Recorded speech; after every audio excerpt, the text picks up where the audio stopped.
इसको जूस भी तो है ना? Yes, हाँ, juice. 2 जूस, अनार juice fresh. Tamam.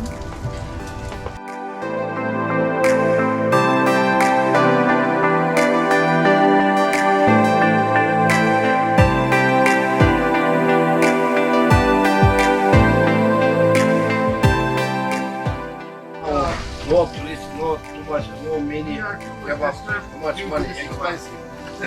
Adana kebap. Bu ne? Adana kebap. Beer, order देना आप. banana kebab, हाँ and shorba. Narmayla. हाँ, 1 Çorba शोरबा. bilmiyorum. Oh, शोरबा फिनिश. तमाम. Var. Evet. शोरबा फिनिश तमाम. Yok çorba var. Huh? Var. Yes. Okay, shorba and banana. These are, I think, हाँ, ओके. बाकी बाद में मंगा लेंगे. What do you like? what do you?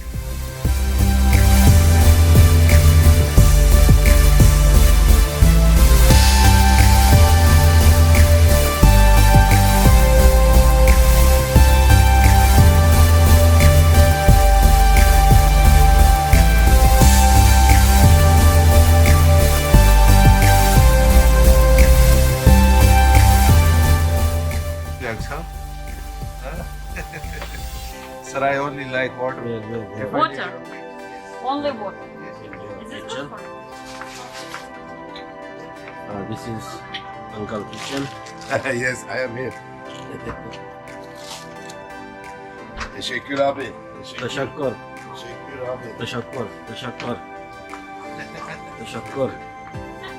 Your best clients make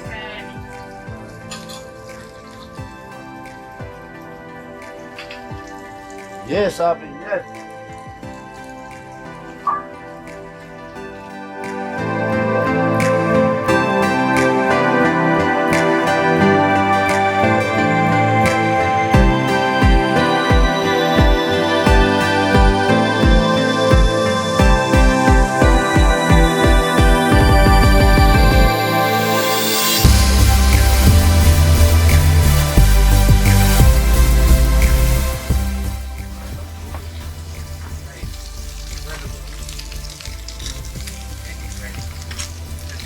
This is fresh kebab. Yes. Adana kebab. Name Adana kebab. Köfte. Mecca. Köfte, meatball. और ये अंकल कोफ्ता बना रहे हैं. ये हम कभी जो है आते हैं इधर से. और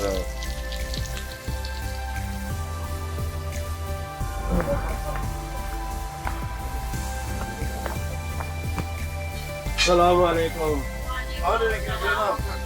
Hey mashallah, fine. Thank you. How are you uncle? Fine, thank you. Fine. Hoş geldiniz. Miss Vika. Teşekkür ederim. Teşekkür. How are you brother? Good. Merhaba. Hoş geldiniz. You're welcome. last video, last night. We are glad to see you again. Next season, huh?